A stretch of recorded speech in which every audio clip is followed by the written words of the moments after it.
disable Cloud off stage. It just completely nullify whatever recovery he's trying to go for. Sonic going to be able to take his time. He's going to be able to play his patient game if he feels like it.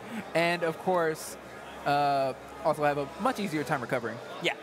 He's not going to be edge guarded as hard, and he's going to have an easier time finding these inevitable situations, right? Because Sonic is the one with the kill throws in this matchup, and that makes a huge difference against Sheik, especially when you factor in Rage as well. I think it's going to have a much easier time finding those kill situations than Javi will.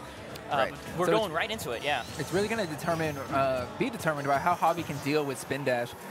Como loves to just kind of put himself in a certain position where he can run up and spin dash, or he's going to run up and grab. The way I've heard it described is that when you fight Como Sonic, it feels like you're not playing a fighting game, you're playing a turn-based game now. Or just it really is. Yeah. It's like, okay, this is your turn to press a button, and then I'm going to press a button and hit you for pressing a button. And we're going to keep going back and forth. This is my turn, this is your turn. Okay, using spin dash to just opt to get away. And there it was, just kind of running up and baiting out Javi's option and getting the grab. Javi right now holding onto that advantage lead. Oh, almost punishing that Nair into the ground, but he's still holding onto the ledge, trying to ledge trap Sonic. Como makes it back to center stage, though. And now Como once again putting himself in that spacing, but Javi getting that Nair, and now following up with a grab. Bouncing Fish going to whiff. I do love how patient Javi is playing this neutral right now, right? He's just tossing out a couple needles here and there. He's approaching very sparingly, only when he feels like he has a really solid grasp on what Como is going to respond to his aggression with. And you can also tell that Como is keeping track of what ledge get-ups or ledge options that Javi is taking into consideration, because he just put out an empty hop. Javi did a neutral get-up. Como is going to notice that and adjust next time. Ooh. That's the thing about Como that makes him so fun to watch. He's like a fire and ice player. Most of the time, he's so cool and calm and barely does anything.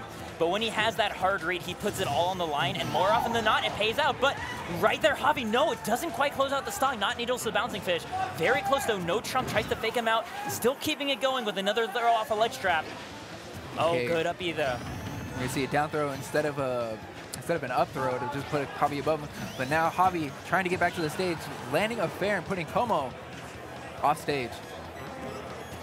Como again, okay, this time Power Shield comes up just in time to stop the Nair, and Javi again trying to back off. Oh no, accidentally rolls right into grab range, but he's not at death percent quite yet. Como at full rage though. Como needs to be careful, but at the same time, so does Javi with 132%.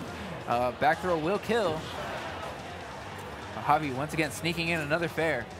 And again, not putting too much on the line, right? Javi is just focusing on winning neutral while extending as little as possible, but that one Power Shield on the Nair is going to cost him his first stock. Now here's the hardest part. When Como decides that he wants to play defensive, it is ridiculously hard to land a hit onto Como. So if he decides that he wants to play a patient, he's going to make Javi approach. He's going to have all the time in the world, punish all Javi's options. There are actually VODs of Como's like not attacking for a solid like 2 minutes. Like yeah. When he needs to be patient, he is the most patient person in Smash. He is not afraid to just stand there. Okay, Javi going for the cross-up up air, does not connect. Just like that, sitting in still, blocking all of Javi's options, and then punishing with a spin dash. And Javi just reacting a little bit too late to that spin jump straight up after the hit on the shield. Because that's what it takes in the Sonic match. When Sonic spin dashes at you, he has to end up in the air, right? Both of his options to end on the ground, either the turnaround or the skid, are punishable on reaction. There we go, great block on the get-up attack. Good read by Javi, because Como hadn't brought that out at all. Nope, no, he has not brought that out. Unfortunately for Como, the first time he used it was the incorrect time to use it. But still with the percent lead, forcing Javi to approach. Getting a spin dash, but not able to follow up with a back air. Javi just, once again, just remembering to slow down the pace of the game, because every time he tries to roll in and get into melee range, right, Como just responds, reacts with the spin dash, and keeps getting these hits. These whiff grabs just become more and more spin dashes, and this mountain just gets harder and harder to climb. As you can see, with 137% onto Javi, but Como once again playing his spin dash game, gets a grab. You know what the scary thing is? Look at the timer, 1:30 left, and there's 130% difference between these two players. This is why Javi has to go in so hard. He's not gonna make 130% happen from a needle, one needle at a time. He has to go in. And with Como at the ledge, Como escapes the ledge. There we go, though, gets an offstage situation. This is where he can actually start piling on damage, but he doesn't keep the ledge trap going. He gets too adventurous, and the back throw is going to kill Javi. It's all about Komo's positioning. Whenever he feels like he has the advantage, he's going to play back, force Javi to approach, and then, of course, keep himself in an advantaged state. Yeah. And just like that snowball happens, and that's the power of Sonic, right? Is once you can get your opponent in that situation where they have to keep approaching, Sonic is such a nightmare. I mean, it's obvious, but he's so fast. Like, he's gotta go fast. Like, that's really what it is. Like, you approaching a character with that number of movement options, especially with like the ones that can stuff in so many approaches. If you can get the Sonic to approach you, things get a lot easier too. And that's the reason why at top level play against Sonic players, very often you'll see it go 5 minutes or so per game, because both players understand, like, if you approach Sonic, you're probably not going to have a fun time. But if you can get Sonic to have to approach you, things get a little bit easier. And we saw that in the first stop with Javi, right? He was taking his time. He was really getting just little bits of needles here and there because they had the same stock count, and it was a war for percent. The moment Como got that stock lead, everything went to the business. But now we see a character switch come out from Javi. Instead of Sheik, he's going to be playing as Cloud. Okay, and this is an interesting choice because, of course, Como, being a Cloud Sonic dual main, is very familiar with how this character is going to work. Yes. He's going to try and weave in and out of Javi's, sort of the hurt box that Cloud, or the wall barrier that Cloud will put up. He's going to try and weave in and out of it and just rack up damage along the way. Good double fair coming out from Como. Yeah, I like that runoff fair. Doesn't get too much more off the edge guard, but hey, every single bit of damage counts. And there we go. Javi finding himself a falling up air, getting 62% now on Como. Como just taking his time with these edge situations as well, right? He's not extending too much. He's just getting a grip on how Javi likes to recover. And later in the set, we're probably going to see some more of a hard read on it. Yes, at this moment. Oh, strong fair coming out from Javi. But at this moment, Como is really just trying to download Javi, see what the options he likes to pick. Because he knows that more options will come. Nice, just falling up air once again. Javi playing this matchup pretty clean, and this is a matchup that most Sonic mains complain about a lot. Like, I think Ken is the major exception in terms of how Sonics feel about this matchup.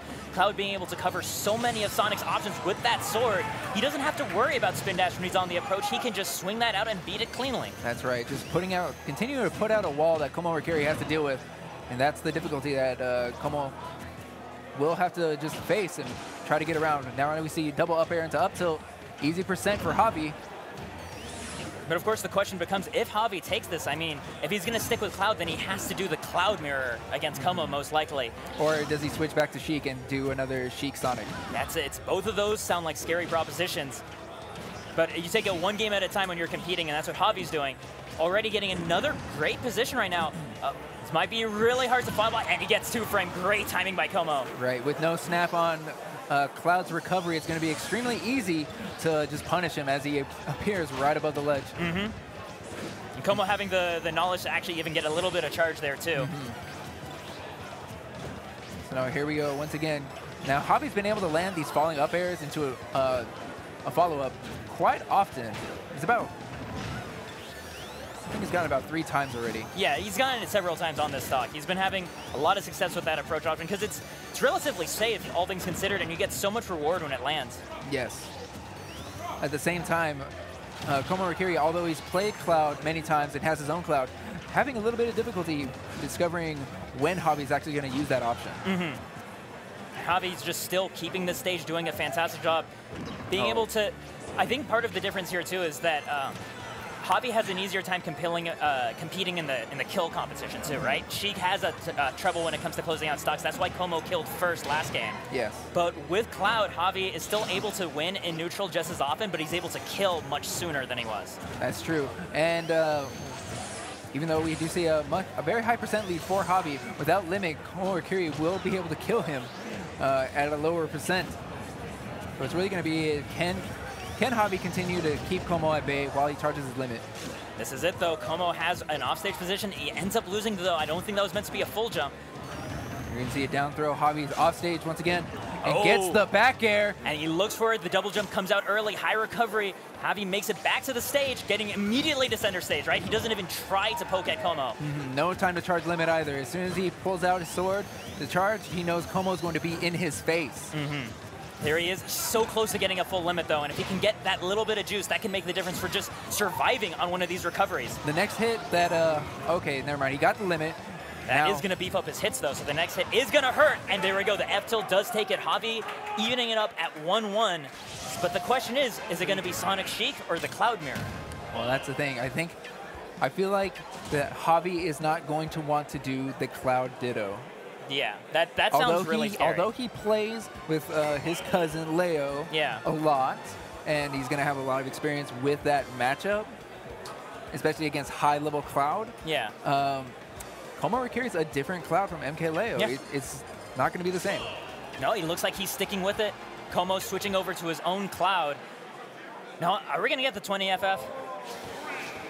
I don't think that stage is legal anymore. No, the 20 FF okay. is, yes, we're getting it. They're both charging to full limit. Yeah. So it's actually funny because if one of these Clouds drops limit, the other one gets to charge more limit first.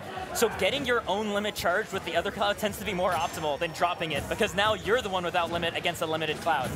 And one thing that I do like to see people do in the Cloud Ditto is that they'll actually end their charge at a certain percent so that it'll activate if the other Cloud lands a hit.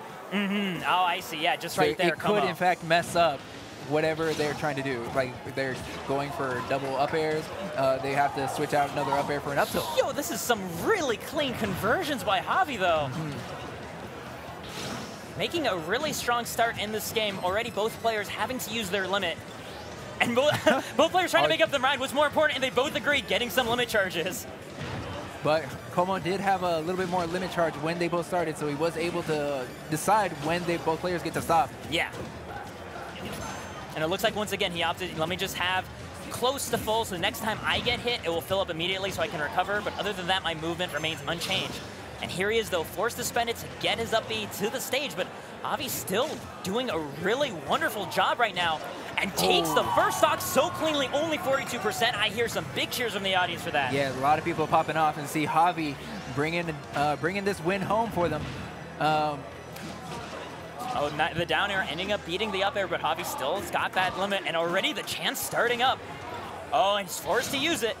Yeah, Komorikiri's having a little bit of trouble just landing these hits onto Javi. Javi's doing a great job of throwing out these reverse hitboxes. They're really throwing off Como. But now we see Javi caught in the cross slash. And now we have limit online for Komorikiri. This is not looking good for Javi. And this gets really scary. If Como can find a way to take this stock without blowing his limit, that's going to put him in a really great position for the next stock. Oh, and the tech! Wow. Both techs! Both techs coming out from both players, and Komorikiri forced to use his limit. Great recovery to get back to the stage without any trouble. And right there, Javi, though, still alive and still putting on all this extra damage. And look at the rage on him, and limit ready to go. Up air to finishing touch might actually be a thing now. Up air to finishing touch. We could also see a nair to cross slash at the edge. These are both very real options for Javi. He's looking for something, but Como doesn't give him the air dodge he wants. Oh, that was actually a cross slash, but that wouldn't have killed. Yeah, no, he wants the stock with this, because either he needs to take a stock or he needs to save a stock with that limit. And that nair coming out for Komorikiri, sealing that stock and getting rid of all the limit that was on Javi. And I kind of like the Javi's choice of just, you know what, with my invincibility, I'm going to spend it on limit exclusively, as opposed to trying to worry about closing in on Como yet. Javi continues to just throw out these nair hitboxes, trying to get the reverse hit onto Komorikiri. Como not falling for it as often as he was before.